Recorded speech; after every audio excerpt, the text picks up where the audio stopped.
Shalom. Shalom. Horas. Mejua-jua. Yehovu. Puji nama Tuhan. Bagaimana sehat Bapak Ibu? Sehat? Puji nama Tuhan. Sekarang kita buka Alkitab kita. Ulangan pasal yang ke-8, ayat yang pertama sampai yang ke-18. Agak sedikit panjang. Hari ini tema firman Tuhan, hidup yang bersyukur. Sudahkah hari ini kita bersyukur Bapak Ibu ketika kita bangun pagi, ketika kita memulai aktivitas kita, sudahkah kita awali dengan bersyukur? Sudah Bapak Ibu bersyukur hari ini? Kitab Ulangan adalah kitab kelima yang dituliskan oleh Musa. Dan ulangan ini adalah mengulang kembali, mengingatkan kembali peristiwa-peristiwa yang sudah terjadi. Karena kecenderungan manusia suka lupa. Sehingga perlu ada namanya mengulang, diulang kembali. Anak-anak di sekolah ada namanya ulangan. Ulangan itu mengingatkan mereka betapa mereka menguasai tidak pelajaran-pelajaran yang setelah disampaikan beberapa lalu atau beberapa minggu sebelumnya. Dan kitab Ulangan ini juga menjelaskan bagaimana Tuhan sudah mengerjakan perkara besar bagi orang Israel. 40 tahun Tuhan mengizinkan bangsa Israel di padang gurun untuk merasakan segala cobaan, ketakutan, kekhawatiran, rasa lapar, haus, ketiadaan hal-hal yang dapat diandalkan. 40 tahun bukan waktu yang singkat, tetapi dalam durasi 40 tahun itu Tuhan menyatakan perkara-perkara yang itu membuat mereka bisa terpesona, itu bisa membuat mereka menangis, semua mereka alami di padang gurun itu Bapak Ibu. Di tengah segala kondisi yang sulit dan ancaman dari segala bangsa. Mereka bukanlah bangsa yang pintar berperang, tetapi mereka melewati begitu banyak tekanan selama 40 tahun. Tetapi di situ mereka melihat bagaimana Tuhan yang luar biasa menyertai mereka. Di situ mereka boleh menyaksikan bagaimana sepatu mereka, sepatu kualitas satu yang bisa bertahan sampai 40 tahun. Dan hari ini saya ingin mengajak kita, kalau bangsa ini diajari untuk bersyukur, kita pun harusnya belajar bersyukur. Poin yang pertama, hidup yang bersyukur itu bukan hanya sekedar kata-kata. Terima kasih Tuhan, gak cukup hanya sekedar kata-kata, tapi harus ada tindakan nyata sebagai ucapan syukur kita kepada Tuhan. Yang pertama, orang yang hidup dalam bersyukur, orang yang hidup bersyukur adalah orang yang hidup berpegang teguh pada firman Tuhan dengan setia. Kalau kita mengatakan kita bersyukur atas apa yang Tuhan kerjakan dalam kehidupan kita, wujud nyatanya yang pertama adalah kita belajar berpegang teguh pada firman Tuhan dengan setia. Ayat 6 dikatakan, oleh sebab itu haruslah engkau berpegang pada perintah Tuhan Allahmu dengan hidup menurut jalan yang ditunjukkannya dengan takut akan Dia. Poin yang pertama, orang yang bersyukur adalah orang yang hidupnya melakukan firman Tuhan. Jadi Tuhan ingin melihat bagaimana kualitas kita bersyukur terlihat tercermin dari mana kita melakukan firman Tuhan. Saya ingin katakan kita melakukan firman Tuhan bukan supaya Tuhan lakukan sesuatu bagi kita. Tapi kita melakukan firman Tuhan karena Tuhan sudah lakukan sesuatu dalam kehidupan kita. Saya ulangi. Kita melakukan firman Tuhan bukan karena supaya Tuhan melakukan. Tapi karena Tuhan sudah melakukan. Yang kedua, kalau kita baca di dalam firman Tuhan ini, saya menyimpulkan saja Bapak Ibu dari beberapa ayat ini. Yang kedua, mari kita terus ingat kebaikan Tuhan, jangan pernah lupakan kebaikan Tuhan. Ada namanya istilahnya namanya jas merah, jangan melupakan sejarah. Dari pengalaman-pengalaman masa lalu itu kita bisa melihat bagaimana Tuhan melakukan perkara besar. Kalau di masa lalu dia sudah melakukan banyak hal, saya yakin Allah yang sama akan mengerjakan di masa depan bahkan lebih lagi. Amin. Kita harus mengerti sebagai anak Tuhan dalam Roma 8 ayat 28 dikatakan, kita tahu sekarang bahwa Allah turut berkarya untuk mendatangkan kebaikan bagi mereka yang mengasihi Dia. Kalau kita yakin bahwa Tuhan punya andil besar di dalam cerita masa lalu kita, ada kebaikan-kebaikan Tuhan nyatakan di dalamnya. Kita boleh melihat orang Israel, mereka menikmati mana yang mereka gak pernah produksi. Tapi Tuhan langsung mempersiapkan bagi mereka luar biasa Bapak Ibu. Walaupun mungkin rasanya kalau setiap hari makan jadi hambar, jadi gak enak. Tetapi coba bayangkan dalam perjalanan mereka padang gurun, mereka bisa menikmati mana tanpa mereka mencari, tanpa mereka bertani. Bagaimana pertolongan Tuhan begitu luar biasa bagi mereka. Bayangkan 2 juta manusia di padang gurun Bapak Ibu. Kalau dibuat dapur umumnya, berapa banyak panitia harus bekerja keras mempersiapkan satu hari. Kita lihat bagaimana pembelaan Tuhan bagi mereka. Dilindungi, malam hari tiang api, siang hari tiang awan, dilindungi dari panasnya terik matahari, malam hari diterangi mereka supaya mereka lihat semuanya dengan begitu jelas. Saya nggak tahu untuk menerangi Dumai ini berapa megawatt yang dibutuhkan di PLN untuk menerangi kita. Kita boleh bayangkan untuk menerangi 2 juta orang Bapak Ibu. Kita boleh bayangkan konsumsi air mereka. Makanya orang yang bersyukur adalah orang yang bisa mengingat kebaikan Tuhan, yang tidak melupakan kebaikan Tuhan dalam kehidupannya. Pakaianmu tidaklah menjadi buruk di tubuhmu. Kadang kita melihat pakaian kita saja, kadang memang gak buruk sih, tapi gak muat lagi. Dan kakimu tidaklah menjadi bengkak selama 40 tahun, bagaimana pemeliharaan Tuhan bagi mereka. Dan bukan hanya pemeliharaan Tuhan, Tuhan izinkan mereka mengalami begitu banyak cobaan, tantangan, tetapi itu adalah sekolah karakter mereka. Tuhan tidak ingin hanya memanjakan mereka dengan fasilitas, tapi Tuhan ingin membentuk karakter mereka menjadi karakter yang handal di hadapan Tuhan. Anak-anak muda remaja, kalau orang tuamu disiplin samamu, karena orang tuamu sayang kepadamu. Amin. Kalau dikasih terus kemauanmu, itu bukti gak sayang dia samamu. Tuhan, dia seimbang kasih dan disiplin. Dihajar juga mereka. Jadi ketika kita mengingat kebaikan Tuhan, jangan hanya konsepnya berkat, tapi kebaikan Tuhan juga konsepnya adalah pembentukan karakter dalam kehidupan kita. Bukan hanya bicara doa-doa yang dijawab, tapi bagaimana kita bisa menang atas pergumulan kehidupan, itu adalah kebaikan Tuhan. Jadi ketika kita mendefinisikan kebaikan Tuhan, jangan pakai definisi dunia. Kebaikan itu orientasinya selalu apa yang ku dapat. Materi. Tetapi kebaikan Tuhan bukan hanya sekedar materi, tapi karakter yang diubahkan Tuhan. Ada ujian kerendahan hati di dalamnya, ada pertobatan di dalamnya. Di dalam Ulangan pasal 8 ayat 5. Maka haruslah engkau insaf, bahwa Tuhan Allahmu mengajari engkau seperti seseorang mengajari anaknya. Jadi kalau bahasa mengajari ini Bapak Ibu mendisiplin, melatih. Yang namanya melatih itu Bapak Ibu tidak gampang. Dan Tuhan melatih mereka. Jadi anak-anak muda, orang-orang percaya kalau Tuhan melatih hidupmu hari-hari ini. Kalau keluargamu atau orang tuamu melatih kamu, mendisiplin kamu, kemauanmu tidak selalu diterima, kemauanmu tidak selalu didengarkan. Jangan mandele, jangan kecewa, karena itu adalah pembentukan karaktermu.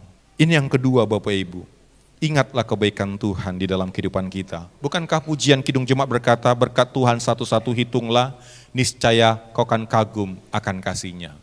Saya tahu Bapak Ibu, pasti kita punya masalah. Saya tahu masih banyak hal yang belum Tuhan kerjakan dalam kehidupan kita. Tapi jangan sampai hal-hal seperti itu membuat kita melupakan kebaikan Tuhan. Dan saya ingin katakan kebaikan Tuhan terbesar dalam kehidupan kita bukanlah mujizat kesembuhan. Kebaikan terbesar Tuhan dalam kehidupan kita bukanlah lulus kuliah. Kebaikan terbesar Tuhan dalam kehidupan kita bukanlah dipromosikan jabatannya, tapi keselamatan yang Tuhan berikan. Karena tidak ada yang mampu memberikan garansi keselamatan kecuali Tuhan Yesus. Oleh karena itu mari kita ingat kebaikan Tuhan. Hanya karena hari ini ada yang belum Tuhan jawab, jangan sampai kita melupakan kebaikan Tuhan dalam kehidupan kita. Dan kebaikan Tuhan itu juga bercantang peringatan yang Tuhan berikan bagi kita. Karena seringkali, ini yang ketiga, seringkali ketika kita diberkati, kita melupakan Tuhan. Jadi poin yang ketiga, peringatan untuk tidak melupakan Tuhan. Hati-hatilah ayat 11, supaya engkau jangan melupakan Tuhan Allahmu. Berkat bisa membuat orang lupa Tuhan. Berkat bisa menjadi pihak ketiga yang merusak hubungan kita dengan Tuhan. Ketika kita sudah mulai sibuk mengurusi berkat Tuhan, kita kurang punya waktu untuk Tuhan. Harusnya kalau untuk Tuhan kita bukan cari waktu, tetapi meluangkan waktu. Saya menantang seluruh jemaat yang di ruangan ini. Mari kalau untuk ibadah tidak cari waktu, tapi luangkan waktu. Kalau ada pekerjaan yang bisa masih kita tunda, tundalah. Tapi kalau mungkin karena sip-sipan Bapak Ibu, doakanlah. Tapi jangan alasan untuk datang beribadah, karena kita di ibadah kalau nggak bisa Minggu ada Selasa, ada Kamis. Pekerjaan adalah berkat Tuhan, tetapi jangan sampai pekerjaan membuat kita lupa dengan Sang Pemberi berkat itu. Jangan alihkan hatimu dari Tuhan kepada berkat. Dan seringkali berkat adalah ujian kualitas hati kita. Ada orang ketika dia belum punya apa-apa, dia setia kepada Tuhan. Tapi ketika sudah mulai banyak apa-apanya, sudah ada hartanya di sana dan sini, sudah banyak usahanya, sudah mulai tidak punya waktu lagi. Dan seringkali lebih mementingkan tanda kutip pekerjaannya, seolah-olah dialah paling penting di pekerjaannya, kalau dia nggak ada pekerjaannya bisa bangkrut. Kadang kita remehkan Tuhan hanya karena kita merasa kita dibutuhkan di tempat lain. Mari kita belajar yang ketiga, jangan sampai melupakan Tuhan. Salah satu tidak melupakan Tuhan adalah ibadah. Ibrani 10 ayat 25. Ibrani 10 ayat 25. Janganlah kita menjauhkan diri dari pertemuan-pertemuan ibadah kita seperti yang dibiasakan oleh beberapa orang. Tetapi marilah kita saling menasehati dan semakin giat melakukannya menjelang hari Tuhan yang mendekat. Hidup kita, saya selalu katakan, tidak ditentukan oleh kondisi tapi posisi. Saya sudah menyampaikan beberapa minggu yang lalu. Ketika kita beribadah, kita dekat dengan sumbernya, kita dekat dengan mata air itu. Dan ketika kita dekat dengan mata air itu akan menentukan kualitas kehidupan kita. Ya, kehidupan kita tidak pengaruhi oleh musim, oleh cuaca, karena kita dekat dengan sumber itu. Makanya dikatakan diberkatilah orang yang mengandalkan Tuhan, yang menaruh harapnya kepada Tuhan. Versi lain mengatakan Bapak Ibu, di dalam Yeremia pasal yang ke-17, ayat 7 Bapak Ibu, berbahagialah orang yang percaya kepada Tuhan, karena Tuhan akan menunjukkan. Saya ulangi. Berbahagialah orang yang percaya kepada Tuhan, karena Tuhan akan menunjukkan kepadanya bahwa Tuhan dapat dipercaya. Pemahamannya gini. Kalau ada orang percaya kepada saya, menyerahkan dirinya kepada saya, sebagai orang yang dipercaya, saya akan menunjukkan kualitas bahwa saya ini benar-benar bisa dipercaya dengan apa yang bisa saya lakukan bagi orang yang mempercayai saya. Jadi ketika kita mempercayai Tuhan, Tuhan akan tunjukkan kepada kita bagaimana ketika kita mempercayai Dia tidak akan pernah dikecewakan oleh apapun. Oleh karena itu Bapak Ibu, mari jangan sampai kita melupakan Tuhan hanya karena ada sesuatu. Dan yang kedua, ada orang melupakan Tuhan malah terbalik karena penderitaan. Kan aneh Bapak Ibu. Ada orang diberkati Tuhan melupakan Tuhan, tapi juga ada orang punya masalah melupakan Tuhan. Jangan sampai masalah, jangan sampai berkat membuat kita melupakan Tuhan. Karena kita yakin dan percaya bahwa Tuhan yang kita sembah adalah Tuhan yang Ebenezer. Sampai sekarang Tuhan menolong kita. Kalau kita katakan besok tetap sama Ebenezer, sampai sekarang Tuhan menolong kita. Karena Tuhan tidak mau basi memberikan sesuatu yang kadaluarsa. Dia suka memberikan yang fresh bagi kita. Saya yakin bapak-bapak, ibu-ibu tidak suka makan makanan yang sudah dipanaskan beberapa kali. Yang ketiga ini penting kita maknai. Jangan sampai kita melupakan Tuhan. Jangan sampai kita tinggalkan ibadah kita. Karena diberkatilah orang yang mengandalkan Tuhan. Jangan sampai hati kita teralihkan. Anak-anak muda, jangan sampai pacarmu mengalihkan engkau dari Tuhan. Amin. Dan yang terakhir, yang keempat. Ayat yang ke-17. Maka janganlah kau katakan dalam hatimu, kekuasaanku dan kekuatan tanganku lah yang membuat aku memperoleh kekayaan ini. Yang keempat, orang yang bersyukur, dia sadar diri, dia tahu diri. Yang pertama tadi orang yang bersyukur, dia belajar melakukan firman Tuhan.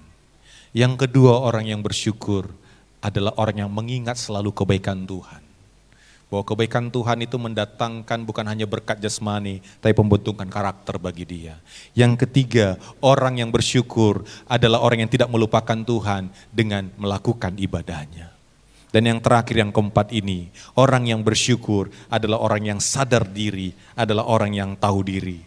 Kamus Besar Bahasa Indonesia menjelaskan bahwa sadar diri adalah orang yang mengerti keberadaannya, kedudukannya, siapa dirinya. Ada lagu rohani mengatakan, siapakah aku ini Tuhan? Saya yakin itu karena sadar diri menyanyikan itu. Jadi biji matamu. Betapa dia merasa begitu berharganya dia sampai Tuhan jadikan dia biji matanya. Tapi banyak orang ketika diberkati tidak tahu diri jadinya. Kacang lupa kulitnya. Ketika diberkati sudah mulai lain bahasanya. Kalau dulu agak sedikit merendah, sekarang meninggi. Kalau dulu selalu ngomongnya karena Tuhan, sekarang akunya yang lebih dominan. Saya nggak tahu saya salah apa tidak Bapak Ibu. Tapi saya mau pastikan di ruangan ini akan semakin banyak yang diberkati Tuhan ke depannya. Amin. Mengimaninya atau enggak Bapak Ibu? Siapa yang yakin bahwa hidupnya akan semakin diberkati Tuhan boleh lembahkan tangan. Silakan pulang. Oh belum selesai khotbahnya. Tapi saya ingin katakan seperti ini Bapak Ibu. Sebelum kita sampai kepada level-level yang semakin tinggi, mari kita siapkan hati kita untuk bisa menikmatinya. Sadar diri, tahu diri. Ada statement mengatakan kayak gini, ketika engkau semakin diberkati, jangan naikkan gaya hidupmu. Ketika dulu naik sepeda dia disapanya semua orang. Ketika naik motor dikleksonnya semua orang. Ketika naik mobil ditutupnya kacanya. Ketika ada orang melihat dia, dibuangnya mukanya, akhirnya tinggallah mukanya. Bapak Ibu Saudara terkasih dalam Tuhan, orang Israel gampang sombong. Dan saya mau katakan bukan hanya orang Israel yang gampang sombong. Kita pun rentan terhadap kesombongan. Kita pun bisa punya kecenderungan untuk sombong. Saya pun bisa punya kecenderungan setiap kita. Karena sombong inilah dosa yang paling Tuhan benci sebenarnya. Karena orang yang sombong merasa bahwa dia lebih dari segalanya. Merasa dia lebih benar, lebih baik, lebih hebat daripada semuanya. Tapi orang yang bersyukur adalah orang yang sadar diri, mawas diri, tahu diri. Dia mengerti kedudukannya di hadapan Tuhan. Ketika dia diberkati Tuhan, dia tahu itu semua karena anugerah Tuhan. Ada satu kisah di Alkitab, Raja Uzia. Ketika dia belum menjadi orang yang hebat, dia selalu cari Tuhan. Dan di zaman Zakaria, dia cari Tuhan luar biasa. Tapi ketika dia diberkati Tuhan, di dalam 2 Tawarik 26 ayat 16, 2 Tawarik 26 ayat 16, Alkitab mencatat demikian, setelah ia menjadi kuat, ia menjadi tinggi hati, sehingga ia melakukan hal yang merusak, ia berubah setia kepada Tuhan Allahnya. Orang yang bersyukur adalah orang yang sadar dirinya, dan dia tidak berubah setia kepada Tuhan, hanya karena dia diberkati Tuhan. Anak-anak muda ketika engkau sudah diberkati Tuhan dengan pekerjaan, tetap sadar diri, semua karena Tuhan. Ayat 17 dikatakan, maka janganlah kau katakan dalam hatimu, kekuasaankulah ini dan kekuatan tangankulah yang memperoleh kekayaan ini. Hati-hati Bapak Ibu menceritakan prestasi kita, bisa-bisa di dalamnya ada kesombongan yang tersirat di dalamnya. Jangan sombong Bapak Ibu. Katakan kiri kanan kita, hei jangan sombong. Katakan sadar diri. Kita bukan siapa-siapa kalau bukan karena Tuhan. Kita yang nothing, bertemu Tuhan yang everything, kita menjadi something. Anak-anak muda, ini ada mahasiswa saya lihat ini. Nanti nama kalian akan bertambah di belakangnya, benar ya? Tapi jangan miring jalannya nanti. Karena gelarnya sudah ada, S1 gitu Bapak Ibu miring, jalannya agak miring. Oh berat kali, karena 5 tahun, 4 tahun mempergumulkannya. Jangan pula munculkan, tiba-tiba akun Facebooknya berubah namanya. Morris Yosafat MTH gitu Bapak Ibu ya, dibuat langsung gelarnya magister ya. Jangan naikkan level hidupmu hanya karena berkatmu bertambah. Tetaplah rendah hati, amin. Ibu-ibu tetap rendah hati, amin. Jangan ketika diberkati kebayanya harganya 5 juta. Lupa pula melepas label harganya. Selama ibadah orang di belakangnya, gitu Bapak Ibu ya. Dikirain sengaja, padahal memang gak sengaja Bapak Ibu. Ya, jangan naikkan levelmu. Jangan naikkan level harga sepatumu. Wah, sengaja terlambat. Supaya mulai jalan sampai ke depan, keplak, keplok. Wih, ini sepatu baru saya lihat di fix kemarin ini gitu ya Bapak Ibu ya. Harganya, wih. Mari jangan naikkan level hidupmu ketika engkau diberkati. Tetap hidup rendah hati. Dan kita berkata semua karena anugerahnya. Mari kita berkata bersama-sama, semua karena anugerah Tuhan. Bila kita diberkati secara ekonomi, semua karena Tuhan. Bila kita naik kelas, semua karena Tuhan. Bila kita dipercayakan satu jabatan, semua karena Tuhan. Bila kita dipercayakan promosi, semua karena Tuhan. Dan jangan sampai kita berkata, karena kekuasaan dan kekuatan tanganku lah. Tapi mari kita ayat 18 kita sama-sama baca firman Tuhan ayat 18. Ayat 18 kita baca dan saya akan selesai di sini. 1, 2, 3. Tetapi haruslah engkau ingat kepada Tuhan Allahmu, sebab Dialah yang memberikan kepadamu kekuatan untuk memperoleh kekayaan dengan maksud meneguhkan perjanjian yang diikrarkannya dengan sumpah kepada nenek moyangmu seperti sekarang ini. Kenapa engkau diberkati? Karena itu komitmennya Tuhan. Karena Tuhan sudah ikrarkan itu. Kenapa Tuhan naikkan levelmu? Karena Tuhan sudah mengikrarkan itu sebelumnya. Jadi jangan pernah berpikir karena aku sudah lakukan apa yang bisa aku lakukan. Ya memang ada bagian kita, kontribusi kita. Tapi Tuhan yang memberkatinya. Kalau bukan Tuhan memberkatinya, sia-sialah orang mengawal kota. Kalau bukan Tuhan yang memberkati, sia-sialah orang bangun pagi-pagi bekerja kalau Tuhan tidak memberkati. Bapak-bapak, ibu-ibu, bagian kita mengusahakan yang terbaik. Bagian Tuhan memberkati usaha kita. Lakukan yang terbaik, itu bagian kita. Tapi urusan berkat, itu bagian Tuhan. Amin. Tuhan tidak pernah salah alamat. Let do the best and God do the rest. Jangan bandingkan berkatmu dengan berkat orang lain. Jangan bandingkan keringatmu dengan keringat orang lain. Mungkin orang keringatnya cuma sedikit tapi berkatnya banyak. Anak-anak muda remaja yang sekolah juga. Pentinglah belajar sungguh-sungguh takut akan Tuhan. Tuhan tahu cara memberkati kita. Bahkan kita terpesona dengan cara Tuhan. Mungkin kita berkata keluarga aku gak bisa membuatku kuliah. Tapi Tuhan tahu cara yang terbaik untuk kita. Ini firman Tuhan bagi kita. Mari kita hidup bersyukur.